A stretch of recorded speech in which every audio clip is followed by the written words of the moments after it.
read an article recently by an organization that I have a lot of respect for, Morningstar, and they're sounding an alarm that I want to share with you and then share my views on it. So their article is titled, "Almost half of those who retire at 65 could run out of money." And as somebody that's been a financial advisor for over 20 years, as somebody that talks about early retirement on my channel, I thought it was critical I share this article with you and then share my views. So let's jump into the article. And it says that this crisis is heightened for those without access to a 401k. So they're saying access to a 401k is important, but what is this research?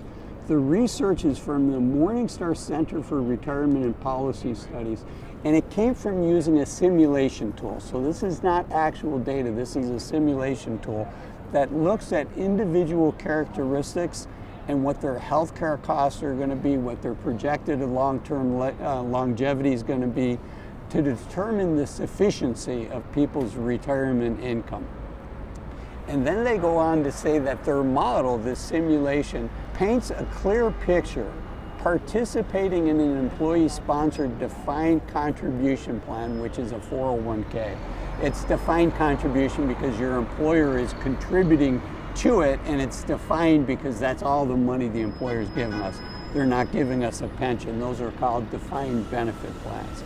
The defined contribution plan significantly lowers the risk of retirement shortfalls. And the person saying this, Spencer Look, the report's lead author and associate director of retirement studies, goes on to say, so does working a little bit longer and delaying Social Security as much as you can. Now the problem with working a little bit longer is how many healthy active years do we have? It's easy to say, you know, instead of retiring at 65, retire at 67. It's easy to say, instead of taking Social Security at 62, 65 or 67, wait till 70. But it has big impacts on our lives and our ability to enjoy what I call the youth of our senior years. So let's go on. The article, my final part that I'm going to share about the article is the key to funding retirement is to take advantage of the 401k plans or similar retirement tools that your employer may offer. And I think, you know, the focus on the employer offering is because it's super hard for any of us to save money. And so by taking advantage of the employer plan that oftentimes has matching, it makes it easier for us to meet the retirement savings goals that we might have. Now, so I would argue that this title was super catchy and it caught my attention, but it's really not what the article's about. What the article is about, what Morningstar's research shows, is how important saving money for retirement is. And if you have a 401k, it's easier to do it. If your employer is doing some matching, it's easier to hit your savings goals. It's a simulation. They're not saying that almost half of people do run out of money. In fact, there is a study by the world's largest asset manager, BlackRock. And BlackRock's study is called To Spend or Not Spend, and this was published originally in 2018, but it was updated in 2023, and the major findings are the same. And here's what's important on this. They found that the majority of people in their study, regardless of their wealth level, they break it into three categories, this study: the lowest wealth level, the medium wealth level, and then the highest wealth level. Across the board, the majority, over 50% of people, still have 80% of the assets that they retired with 18 years later. So what that tells me is what my life experience as a financial advisor has shown is many of us are waiting too long to retire because there is uncertainty in retirement. There's uncertainty in many ways, but specifically right now I'm talking about uncertainty when it comes to how much money you're going to need to retire. So the BlackRock study gives us a lot of comfort to know, you know what, most people are not running out of money. It's not the 50%. At least that's not what BlackRock has shown. BlackRock has shown that over half of the people, almost 20 years later, still have 80% of the assets that they retired with.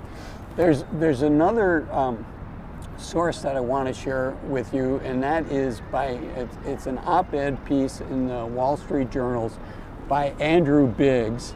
And Andrew Biggs is a senior fellow at the American Enterprise Institute. He's a smart guy. And the title of his op-ed piece is, "You Don't Need to Be a Millionaire to Retire." And I agree with that title. Now, the subtitle is, "Among seniors with $50,000 to $100,000 in savings, 86% were doing okay or living comfortably." And that's a fact. We'll go over this in a second. Self-reported people say that they're doing okay.